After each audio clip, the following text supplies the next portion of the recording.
in this session. I really thought this was probably a more dynamic topic than expense control. And you may be asking, why is the CPA talking about setting labor rates? I guess by way of introduction, not me, by way of introduction, I'm probably the strangest CPA you're going to meet. Probably the only CPA you're going to meet who's actually run a service department. GM'd a store, and I owned a dealership as well. So a little different background than most of the bean counters and bean counters that you interact with. So I've had to deal with this, both myself and with clients. Eric, I run the dealership industry group for HBK. I've got 41 people on my team. We've got hundreds of dealer clients.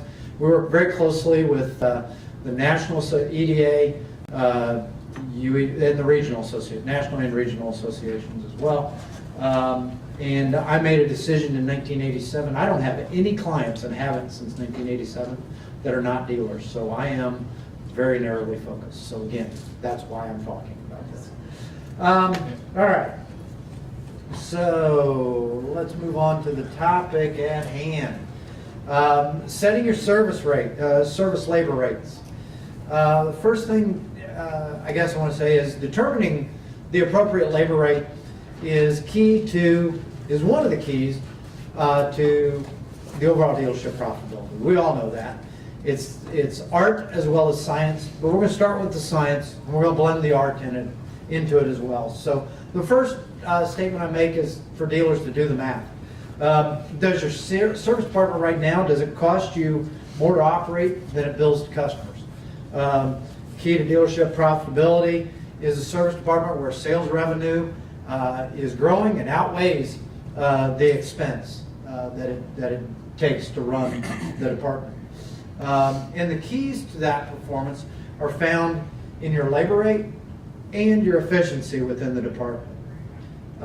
So how do you establish your current labor rate? Most service managers that I talk to tell me that they start, well, many of them go, they don't have any idea how they establish it. It was there when they started, and they increase it every other year or something along those lines. But most service managers do basically tell me that they started with an existing rate, and they've increased it gradually over time, typically adding 2 or 3% a year. Then when I start looking, it's been 3 years since they've raised it, so they've forgotten, and those types of things. An alternative approach that I see dealers doing is raising your labor rates anytime you give your technicians a pay raise. This approach can create problems with the dealership over time. One of the problems that you have when you're just increasing the rate in conjunction with when you raise your technicians' pay is you're forgetting about all the other expenses, right? If you're just periodically raising the rate by some flat percentage, these expenses grow at different rates. Anybody take a look at what their health coverage has risen year over year? It's probably a lot more than the annual percentage rate that you're giving to your technicians. Okay, so you got to factor all that in. Your cost of expenses, cost of doing business is going up. Your cost of tooling is more expensive now than it was when you started. All of those things. And all of these expenses need to be considered when you set your labor rate. Most dealers expect, for our discussion today, I'll say 70%. A 70% gross margin on labor, okay? And maybe your service department expenses are such that you need actually a higher gross margin to cover the overhead expenses. Who knows until you do the math, take a look at it. So how do we actually go about setting the labor rate? And we've got to stay both competitive and hopefully we're increasing our profits, making a profit to begin with. First of all is review your financial statements, again, do the math, to see the impact of the expenses on your department's bottom line. Second is determine what the labor rate in the market is. More about this later. We're going to talk in depth about that because there's some traps there as well. But many dealers, just as a precursor to that, many dealers call around, or their service managers, or call around to other shops to find out what the labor rates of the local dealers are around them, especially those that are close by, those that you compete with most often. The caution that I have here, just off the cuff, is don't fall into the trap of just setting your labor rate based upon these calls and picking the middle. First of all, your service manager is calling 2 or 3 people. We're going to talk in a little bit. We called 23 dealerships in the market. Okay, and we're going to show you what the results of that very loose study was on those rates. But there's a wide variance on the rates there.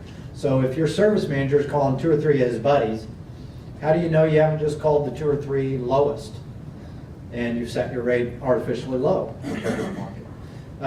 Do you even know if they're telling you the truth, when you make those calls? So, and then the third thing that we've got to consider is, when we do this, is just set a reasonable rate, one that's going to generate a profit for you. But don't stop there.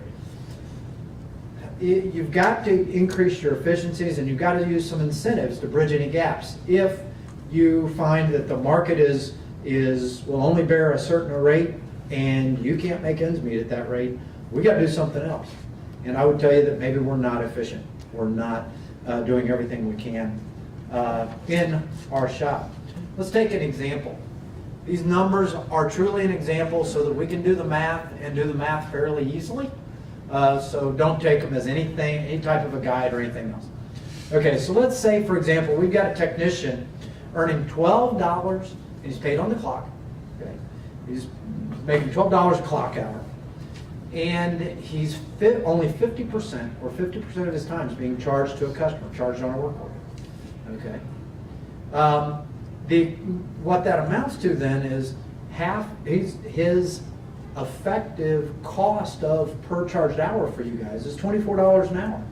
Okay, so if I'm looking for a 70% gross margin, that tells me I've got to be charging $80 to be right at 70%. And you see down below, I did the math for you.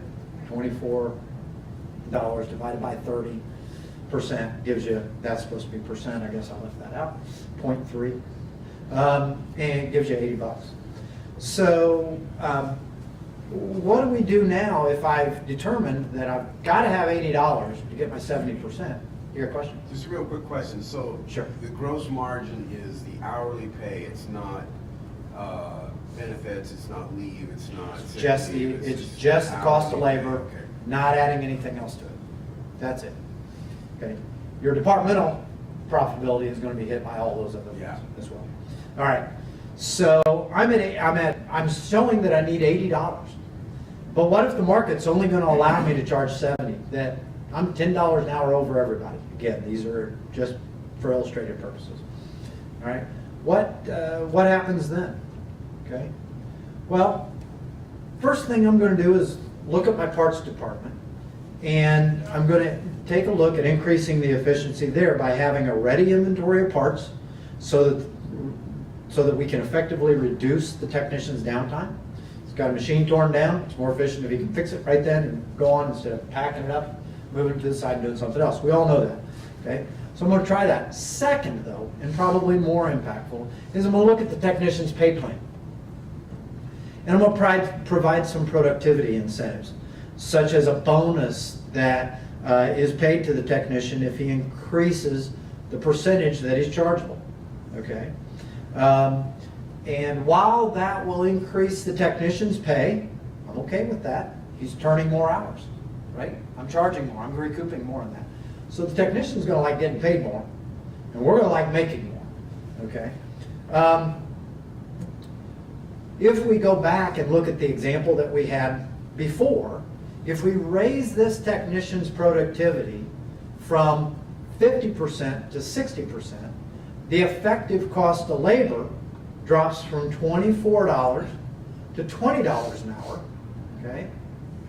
And a $70 an hour rate gets us a 71% gross margin.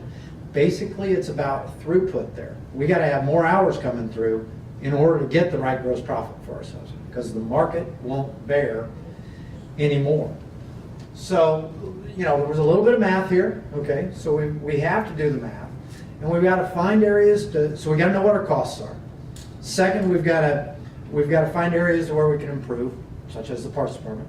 We've got to improve our productivity, so efficiencies, productivity. I had an OPE dealer that their facility was hampering them in, okay? Every night they had to bring every machine in, fill up the shop. Every morning they had to spend two technicians spent 45 minutes apiece, that's an hour and a half of potentially chargeable time, moving every machine back outside so that they had space to work, okay? That's a very inefficient process, all right? My solution there was, hey, how about if we build a shed, okay? Long, narrow shed is what we did along the fence line, and we put those in. They're all lined up. You can pull them out. They can stay there, padlocked in, and so forth. So, I mean, you've got to think of creative solutions if it's an efficiency issue. Okay. Going on, I do want to get back to this market rate, because that's what we spend a lot of time talking about. Everybody says, well, the market will only bear X. I was down in Florida a couple of weeks ago, got a call from an OP dealer, a client of mine. We spent about an hour on the phone. Saturday morning, everybody else in my family was asleep in the condo, but I was talking with this dealer, and he could hear the waves crashing in the background. It was great. Anyway, we had this issue. He said, hey, I'm charging $91 an hour, and that's market rate. So I said, all right, I don't think it is. Okay, I know where he's located. It varies widely. Okay, so your market, I don't even know, where are you from? Alaska? Alaska. I have no idea. I've worked with one dealer in Alaska, so I've been there. but I have no idea what your rates are. I know Cincinnati's right behind you. They could be completely different. So let's just take what I'm doing as an example here. All right. So again, to kind of go back through some things, if you're looking for instructions on how to determine your service department's labor rates, there are a lot of theories that are out there, okay? And there are a lot of so-called experts that are going to tell you how. As I said earlier, most dealerships follow a couple of different approaches. They just raise the existing rates a few percentage points each year. That gets forgotten. It doesn't happen religiously. Or they'll raise it in conjunction with raising the technician's pay. Or alternatively, they'll survey the market. This is where we're going to talk about now. They're going to survey the market. Manager calls 2 or 3, finds a high and a low, doesn't want to be high, doesn't want to be low, so he picks the guy in the middle. He makes sure he's in the middle. All right? Don't know that we're not leaving money on the table at either one of those at that midpoint. Here's what this dealer told me at $91 an hour in his market. He was at the top end of his market, is what he said. Okay. So we surveyed 23 equipment dealers. The high rate was $140 an hour. The low rate was $60 an hour. Okay? I see the heads shaking. The average rate was $100.08. Okay, it was the true mathematical average. Now we went one step further. We asked for a few common repairs. I didn't include all that in this, but one of the things that I did inquire of is, okay, what's your diag charges? What are your diagnostic fees? And you can see we had a high of $139.95 for a diagnostic charge, down to $45, and midpoint, or an average of $91.95. If you look, the average rate is $100, just the door rate is $100, and the average diagnostic fee is actually less than that. So there's some thought that maybe it's less than an hour's time, or what it is for the average diag. The pricing matrix. Okay, I want you to be wary of rules of thumb. For example, I have heard, and I'll get into this maybe a little bit more, that hey, call the car dealers around you, find out what their rate is, and you should be at 90% of that rate. Well, you got the same problem there as you do calling all of your competitors. You don't know what their expense structure is. You don't know whether they're making money. You don't know any of this, okay? And so just be aware of that. And also be wary of pricing models from the 1970s, okay? They're still being used out there.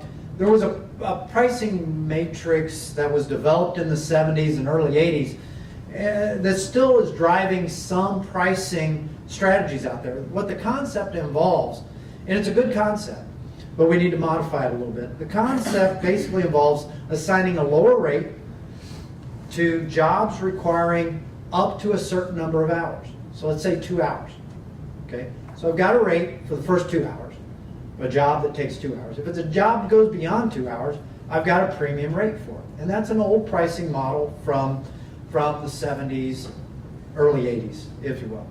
The idea behind it, which has some merit, is I want to be competitive on those competitive jobs, the maintenance jobs. I want to be competitive, so I'm going to have a lower rate there. But as I get into the heavier stuff, it's going to take more than 2 hours to do. I want to make some money, okay?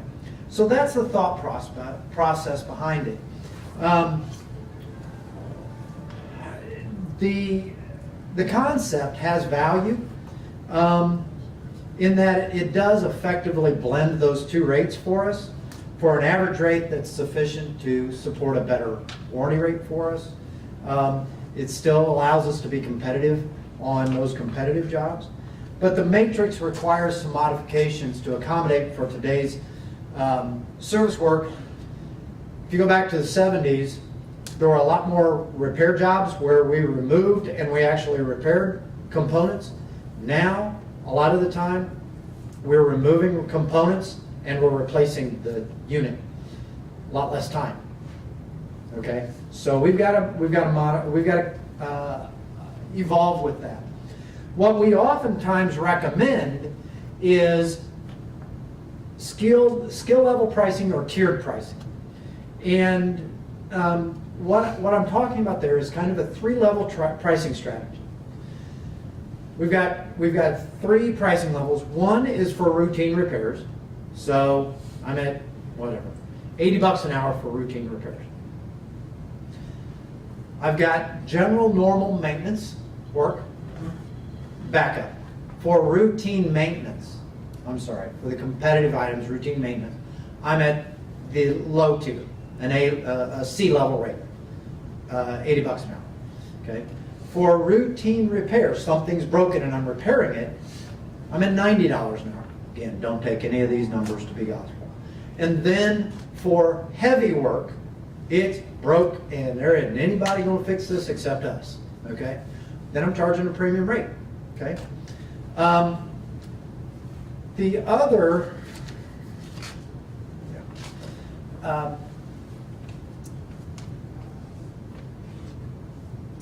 the other thing that I would suggest that you consider, and we're seeing it more and more often, and we've been a proponent of this with our dealers, is adding a tools charge to your repair order, another line item.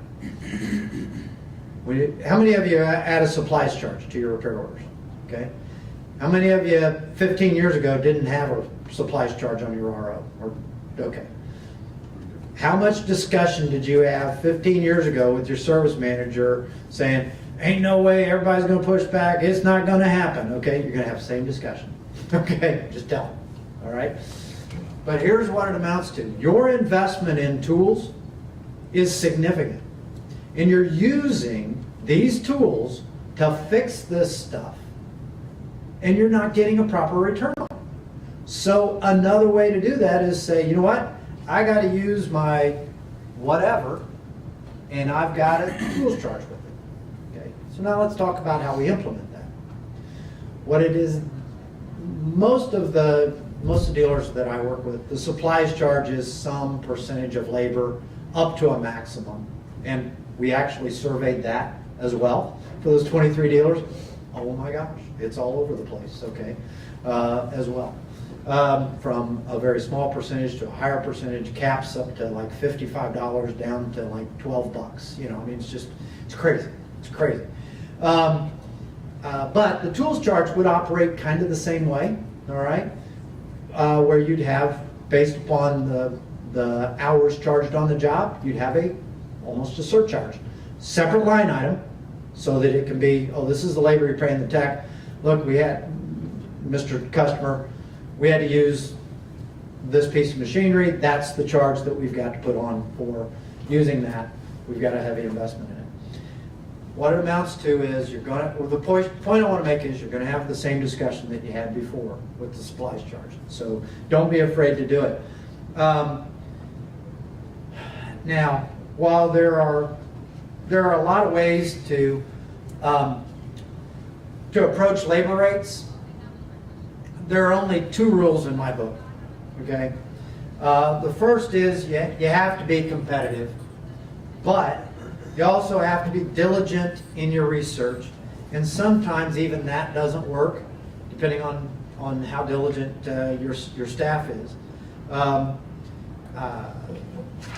Get rid of the old wives' tales as well, all right?